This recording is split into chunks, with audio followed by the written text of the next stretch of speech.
ആളും അർത്ഥവും ഇറക്കി പ്രചാരണം നടത്തിയിട്ടും സംസ്ഥാനത്ത് ഇത്തവണയും അക്കൗണ്ട് തുറക്കാനാകില്ലെന്ന വിലയിരുത്തലാണ് ബി.ജെ.പി.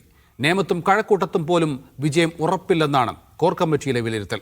പാലക്കാട് വോട്ടിന് പണം നൽകിയതും രമേശ് പിഷാരടിയെ തടഞ്ഞതും മറ്റു മണ്ഡലങ്ങളിലും തിരിച്ചടിയായെന്ന് ബി.ജെ.പി. വിലയിരുത്തുന്നു. മഞ്ചേശ്വരം, നേമം, കഴക്കൂട്ടം സീറ്റുകളിൽ വിജയിക്കാനാകുമെന്നാണ് തെരഞ്ഞെടുപ്പിന് മുമ്പ് ബി.ജെ.പി. കണക്കുകൂട്ടിയത്. എന്നാൽ തെരഞ്ഞെടുപ്പിന് ശേഷം ചേർന്ന ബി.ജെ.പി. കോർ കമ്മിറ്റി ഒരിടത്ത് പോലും വിജയം ഉറപ്പിക്കാനാകില്ലെന്ന നിഗമനത്തിലാണ് എത്തിയത്. എങ്കിലും 11 സീറ്റുകളിൽ വിജയസാധ്യതയുണ്ടെന്നാണ് നേതാക്കൾ പുറമേക്ക് പറയുന്ന കണക്ക്. മുസ്ലിം വോട്ടുകൾ UDFന് അനുകൂലമായി ഏകീകരിച്ചതും ക്രൈസ്തവ വോട്ടുകൾ ലഭിക്കാത്തതും അടക്കമുള്ള കാരണങ്ങൾ ബി.ജെ.പി. പ്രതീക്ഷകളെ തെറ്റിച്ചു.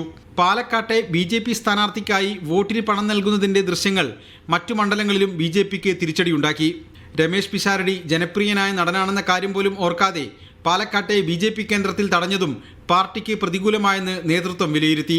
പാലക്കാട്ടെ ബി.ജെ.പി. സ്ഥാനാർത്ഥി ശോഭാ സുരേന്ദ്രനെതിരെ നിരവധി പരാതികൾ സംസ്ഥാന നേതൃത്വത്തിന് മുന്നിലുണ്ട്. പ്രചാരണ ചുമതലയുള്ള പാർട്ടി നേതാക്കൾ നിശ്ചയിക്കുന്ന പല പരിപാടികളോടും സഹകരിച്ചില്ലെന്നാണ് പ്രധാന പരാതി. തെരഞ്ഞെടുപ്പ് അവലോകനം നടത്താൻ നിശ്ചയിച്ച 3-അംഗ സമിതി ഈ മാസം 31-നകം ജില്ലകളിൽ സിറ്റിംഗ് പൂർത്തിയാക്കി സംസ്ഥാന കമ്മിറ്റിക്ക് റിപ്പോർട്ട് സമർപ്പിക്കും. MK Shukkur, media 1, Kochi.